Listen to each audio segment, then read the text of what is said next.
The night before my baby's first surgery, I thought the hardest part would be the surgery itself.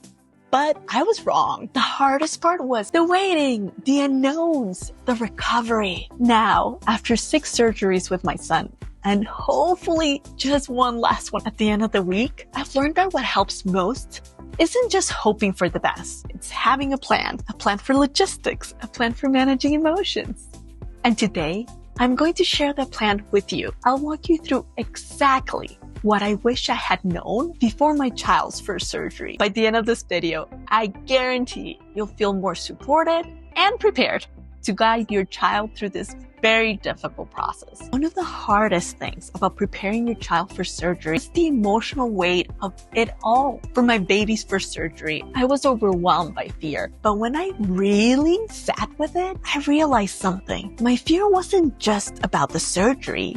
It was about the belief that my baby was too fragile for this. But kids are so much stronger than we give them credit for. So instead of letting fear take over, let's look at the most common worries parents have about surgery and simple ways to work through them. Fear of anesthesia. Consensus among pediatric experts is that single, relatively short exposures to anesthesia are unlikely to have long-term effects on learning or behavior. Even so, according to Dr. Linda J. Mason from the American Society of Anesthesiologists, hundreds of studies have shown no conclusive evidence of anesthesia causing harm to a child's brain. Fear of complications. Planned pediatric surgeries have a 97% success rate with no major complications. Pediatric surgeries are highly planned and surgeons are trained to work with children's unique needs. Fear of seeing your child in pain. Well, let me tell you, the pain management has advanced significantly.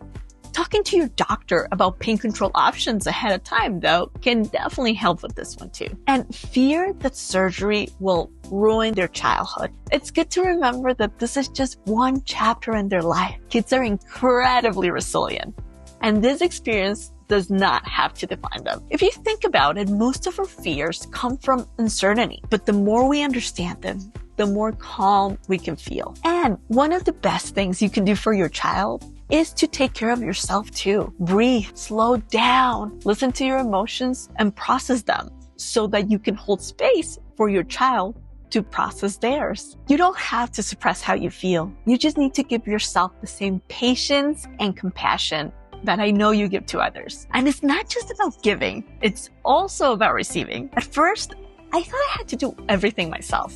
I wanted to be strong, but by the second or third surgery, I realized strength isn't doing it alone. It's letting people in. Ask for specific things from your community. Instead of, I need help, try, could you drop off 1 or 2 home-cooked meals while we're at the hospital? Would you mind watching my dogs a few days? Also, have a check-in person.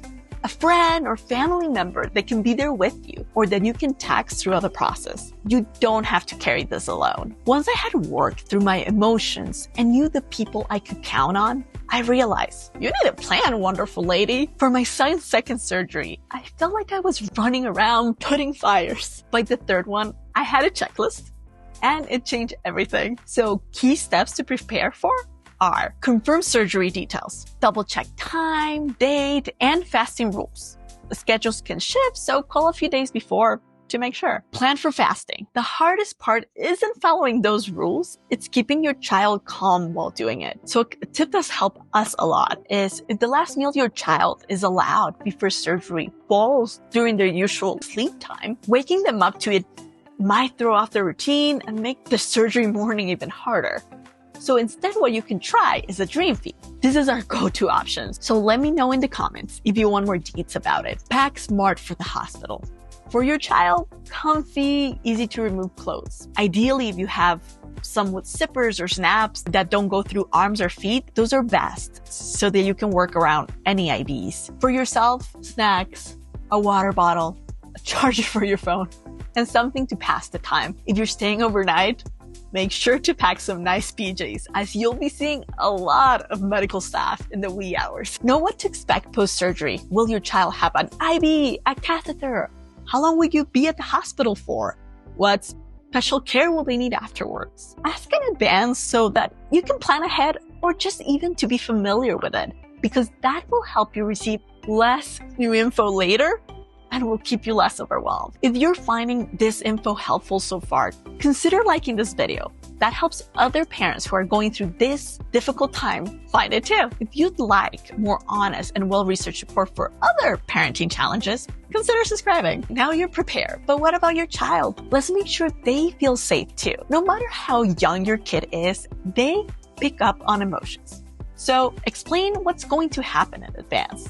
Even to babies, they may not understand every word, but your tone matters. Use simple positive language, like, the doctor's gonna help your body feel better. You'll go to sleep, and when you wake up, I'll be here. Give them choices, something small like, do you want to bring a teddy bear or your blanket to the hospital? That'll give them a sense of control. Your calmness is their calmness. How can you bring that calmness? This is turning into a tongue twister. Into recovery, knowing what to expect post-surgery can help. So anesthesia after effects. When waking up, kids often have a different and familiar cry since their head is hurting, kind of like a hangover. And I won't sugarcoat it. It's very distressing. But just know the best thing that you can do is breathe, hold them, and comfort them if they'll allow it. Your child might also be bloated if they received IV fluids, and their face might look different. But know that all of this is temporary. Pain management. Once you leave the hospital, create a medicine chart with the schedule and the doses so you don't forget to give them. Stay ahead of pain. Don't wait until they're crying to give medications. And temporary regression. If your kid suddenly wants to be held more or wakes up more at night, it's normal. Surgery is a pretty big deal, and young ones process it in their own way. If anything looks off in recovery, though, don't even think about it and just call your doctor. They know best, and you do not need the additional stress of debating that decision. So you've got the plan, the support, the tools. Now just remember, some moments will be so overwhelming. Some will be filled with relief, and some will remind you just how very resilient your child is. Take it one step at a time. And if you've been through this before, share in the comments any tips that you have.